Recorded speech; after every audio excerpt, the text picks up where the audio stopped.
Je vais vous présenter une motion sur l'action qui concerne la rentrée 2026, rentrée que nous avons été nombreux et nombreuses hier à évoquer, et c'est tout à fait normal au regard des enjeux. On assiste aujourd'hui à une offensive néolibérale brutale, qui n'est certes pas la première, mais qui gagne en intensité et qui touche toujours plus lourdement les services publics.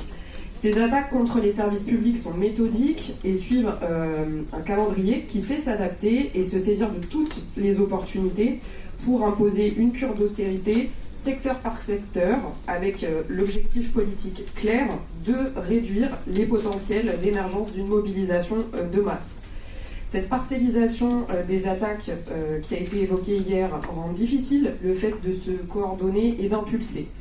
Néanmoins, elle se multiplie et c'est pourquoi la responsabilité syndicale pour la rentrée est immense. Pourquoi ? Eh bien parce que politiquement, le corollaire de ce budget d'austérité, c'est la montée des pouvoirs autoritaires, avec là aussi des atteintes croissantes contre nos libertés, contre nos organisations syndicales et contre les militants et les militantes.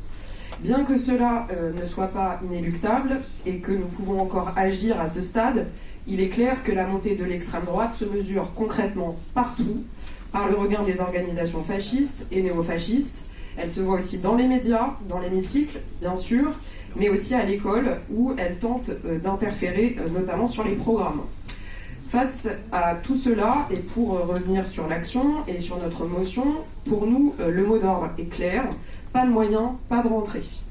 Nous refusons le budget le cornu, la suppression des postes dans l'éducation, ainsi que le maintien dans la précarité des AED et des AESH, pour lesquels nous réclamons un véritable statut et la titularisation immédiate et sans condition.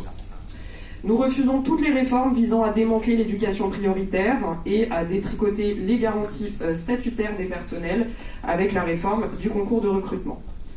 Nous pensons également qu'il est important de ne plus baser notre calendrier syndical sur le calendrier institutionnel et sur le budget, et de nous rapprocher des initiatives prises par le mouvement auto-organisé quand elles existent, et elles existent. Rappelons qu'un budget, même voté, peut se moduler, mais cela n'est possible qu'au prix d'un rapport de force. Et cela est d'autant plus vrai que le gouvernement dispose visiblement de marge de manœuvre budgétaire lorsqu'il estime les dépenses nécessaires. À titre d'exemple, une rallonge de 8 milliards d'euros a été accordée à la Défense 3 mois après le vote du budget.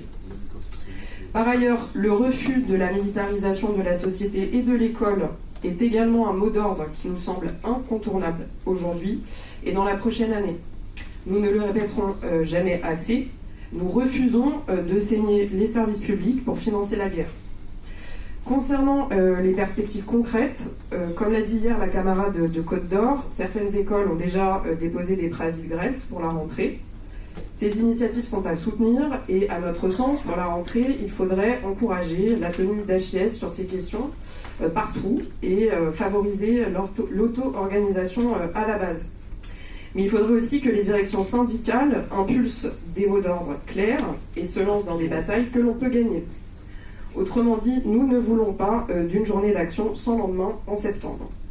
Les collègues, pour se mobiliser, ont besoin d'envisager qu'ils et elles peuvent gagner.